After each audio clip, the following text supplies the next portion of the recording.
Hey everybody, this is the Social Hermit from Trade Hunters. Well, today's topic is going to be one that's a little bit, it's been covered before in some other videos and whatnot, but this one's going to be on realism in video games, and whether it is a good thing, a bad thing, and whether if it really changes the way a game is done, if the story is really well done. I'm sorry if my voice sounds a little bit weird or anything like that. We're recording this actually on my new Blue Yeti mic, and I've got a little bit of a sinus thing going on here. I don't know how to get rid of it. But lately there's been a lot of people going like, oh, this isn't real enough, or this is too real, or there's been, some people saying that if a game is so real, people can't discern it from reality, and that would lead to violent tendencies. No, that personally, I believe that's nothing but a bunch of bullshit. One of the things that I enjoy in video games is things with realistic-looking graphics. It makes me want to play that game more and more. It looks pretty and whatnot. But there are games that just they don't act real. They don't do anything real. Like say Borderlands 2, for example. I love the daylights out of that game simply because of the art style and the silliness to it. It's general silliness that I enjoy, and it still is riveting and grabs my attention. As well as millions of others all over the world. It's really well done. It's just a very simple way of doing things. Now, there are a couple different things that they really do show that, oh, this is awesome, we're going to do this, and we're going to do that, and they go for a really realistic styling. Now, there are some problems with that. If you do something too real, then it can actually be just not fun for anyone. If you do something that is not real enough, it just goes on as silly and can't really be taken very seriously. Let's take the DayZ mod, for example. It was originally based off of ARMAII 2 Combined Operations, which is, ARMAII 2 and, I believe, ARMAII Arrowhead, or whatever the hell it's called. But ARMAII was actually originally designed to try and simulate as best as possible the act of trying to be a soldier and survive. You had certain elements. You had to treat wounds. You could bleed out. You had to hydrate and everything else. You had to do it very realistically. Bullet drop was done as realistically as possible. Damage done to extremities. I mean, if you got a headshot, yeah, that person's dead. You get them through the chest in certain spots. There you go. You can cause problems. But, DayZ, it's zombies. Zombies aren't real. At least not that we know of. But it's not specifically designed to show you, oh, here is what it's going to be like if we, change things up a little bit. Say we add in, a new little character of some sort, or,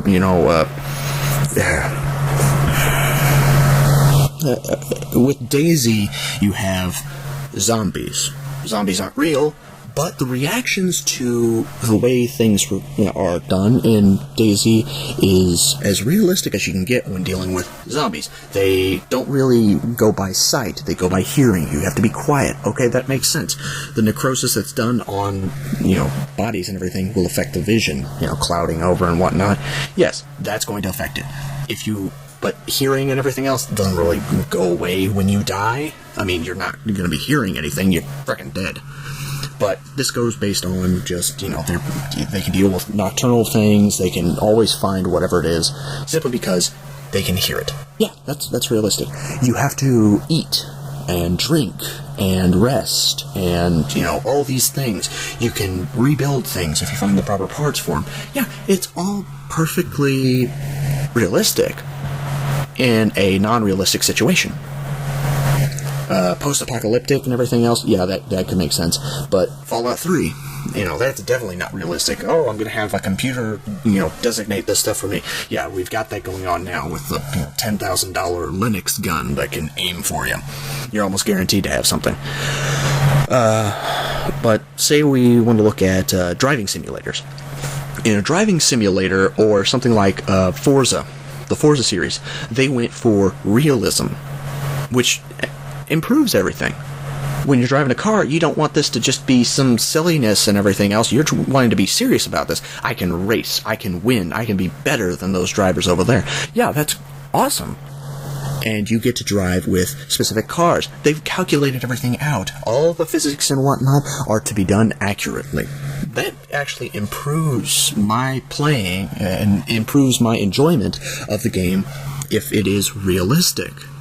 Now, there are cases where, something's a little bit better if you do this, or it's a little bit better if you do that. But having it be as realistic as possible when driving is great. You got your steering wheel and pedal set up, and you got a shifter knob over here and everything else, and it's just like you're driving a real car. All right.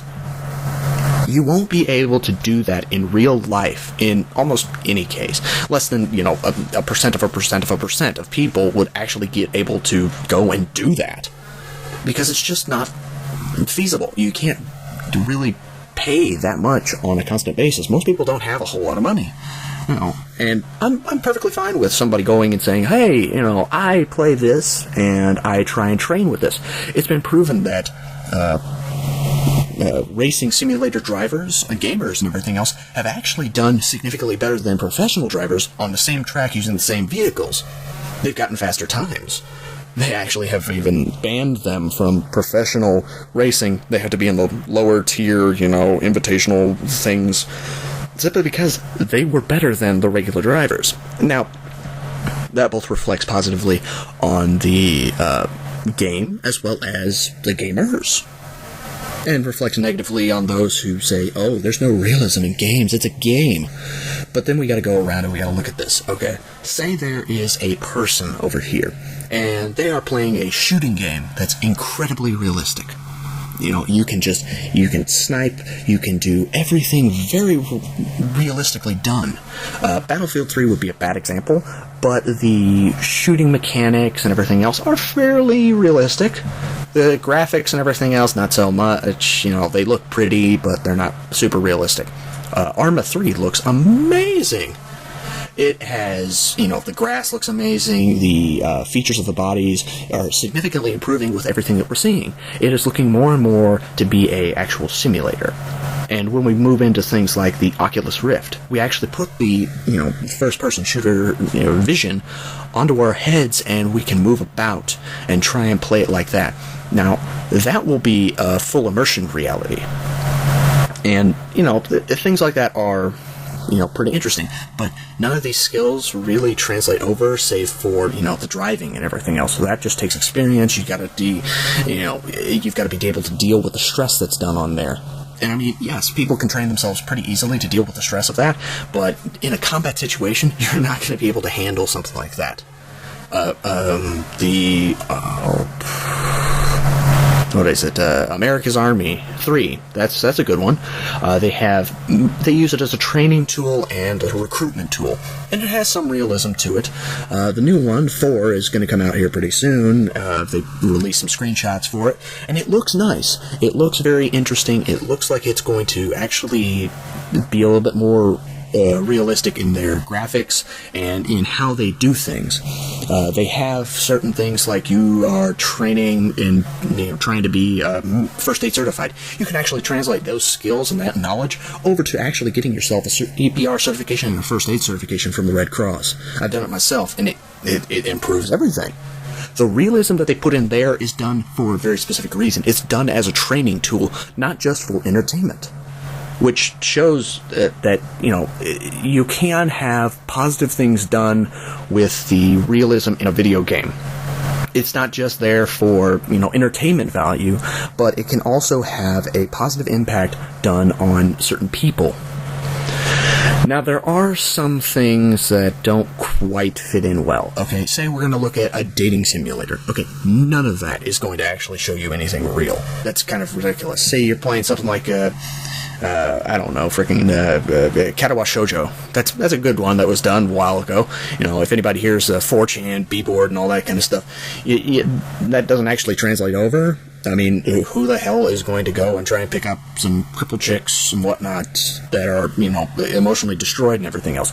I'm not saying that, they're not worthy of being loved and everything else, but any of those tactics are actually going to be, probably get you slapped or, have a fucking sexual harassment lawsuit done against you. None of that actually works. Forcing yourself upon these women, trying to do this, that, and the other thing. No, it doesn't work. It doesn't show any realism, and it doesn't translate over. It is simply put in there. It's simply a enjoyable, non-realistic theme that's given up. There are some things that can be translated over that come, based off of realism. Facial reactions, things like that. One of the things is L.A. Noire. They used a new technology where they were using facial mapping and actually trying to translate it over and make it to where you are using the realism of someone's face reacting to pressurization from questions and everything else, where you're trying to figure out, is this person lying? Is this person withholding information? Because you are a detective, and that the face gives away a lot more by the way of, emotions and deceit. And you cannot translate that very well into a digitally done one. It really takes a mapping of the real human face to show expression. There are little cues and things that we can't quite get done right in a digital format. We can only do so much with polygons. Some of the new stuff from NVIDIA's tech demos and everything else, they look amazing and they're just beautiful and everything else, but they require so much power that they couldn't be used in a real setting for gamers. They just can't. It requires too much power for the regular gamer to enjoy. And while realism can have its place, I see a lot more that things that aren't real would have their place. Say, the Dead Space series. You're up in space, you're dealing with some weird virus, alien thing that is infecting and reanimating the dead, and you are alone, and you have to face these things alone. Well, at least up until the Dead Space 3. But they did use the realism of the despair, and the loneliness, and the just, you are a single man against this entire thing, and you're just trying to live. The emotional realism kind of outweighs the silliness of it's a zombie in space thing. It's like snakes on a plane or some bullshit.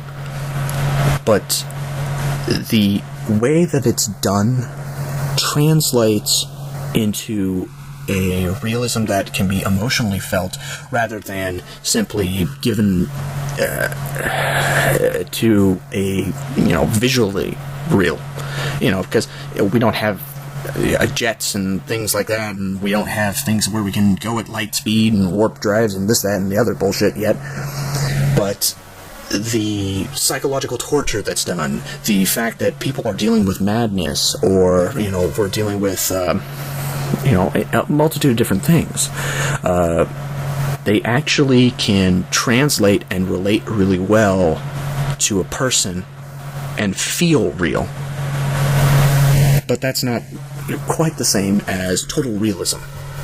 While it has its place, it can be unnerving for some people. Oh, this game's awesome and everything, but it feels a little bit way too real. Or, oh, this just got kind of real for me.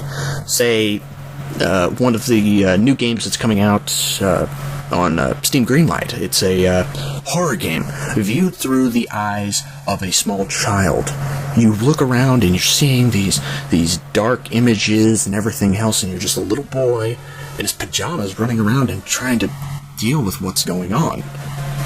For a lot of people, that could be very real. Their fear of the dark, remembering their childhood, and the things that felt like they were monsters in the dark. Those things felt real to a child, and it's being translated over.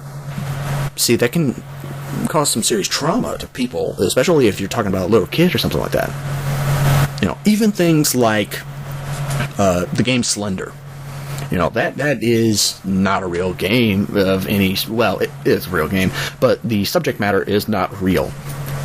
But because of the backstory and the sound and the feel, and you are alone and just trying to figure out what am I doing. I woke up there at this forest. I don't know what's going on. There's these papers everywhere. There's what am I doing? There's a flashlight in my hand. There's something in the background, and all of a sudden there's this thing that pops out at you. The terror that you can feel from just sounds and not knowing what's there can be as real as being in reality. And while that can be good, it can also make people not want to touch it. This has gotten way too serious and way too close to home. This is not what I was signing on for. Yes, that's a thing that can be dealt with, and a thing that can be try and emulate as something. But is it something that we really need? In my opinion, if you make a game that has a wonderful story, can draw the person in, and make them feel like they are either the hero or the villain of a story, then no matter if it is real or if it is silly made-up fantasy, that's a good game.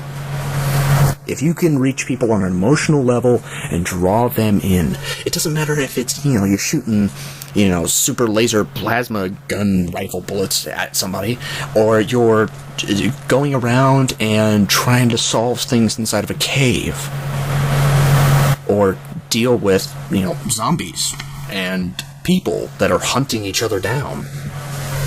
If you can show that this is something that is beautifully done, and this is something that can reach people on an emotional level and can draw them in and have them keep asking, well, what's going to happen next? How do I do this? Or, I can feel for the character and I can understand their entire idea of what's going on, and shows that they are the character and they're to experience all of this through the eyes of another being that they can translate themselves upon. It still makes it good. It makes it better than good. It makes it great. And I'm pretty sure that I've rambled quite a bit, and some of this is not going to make any sense to some people, but when it comes to someone making a game that is any sort of, pictures or anything else, it can be a really pretty game and beautiful and everything else, but if it doesn't have an emotional, feeling to it, or something that can make a person like, oh, this is enjoyable, it's not going to sell well, no matter how real you make it or how, accurate it is. It's not going to do anything. It's just going to sit on a shelf, and just people are going to look at it like, this is a terrible game. The BioShock series, it's not real. It doesn't even act real. But it sells. It has sold so many, and has been one of the most amazing games that has ever been done in the past 10 years. It's a beautiful game with a beautiful story and visuals that are enjoyable. But the storyline is not real. None of it's realistic. Gene splicing to shoot lasers and lightning out of your hand? No, that's not, it's not possible.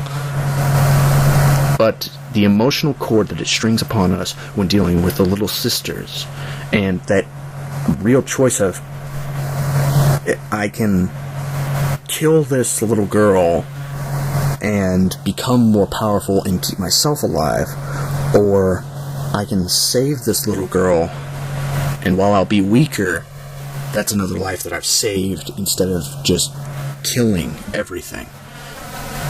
So the moral choices can be real, and the emotional toll that it takes on us as gamers and as people can also be real. And while some people may be like, oh dude, that Halo has some amazing writing in it, but that's set in an entirely non-realistic situation.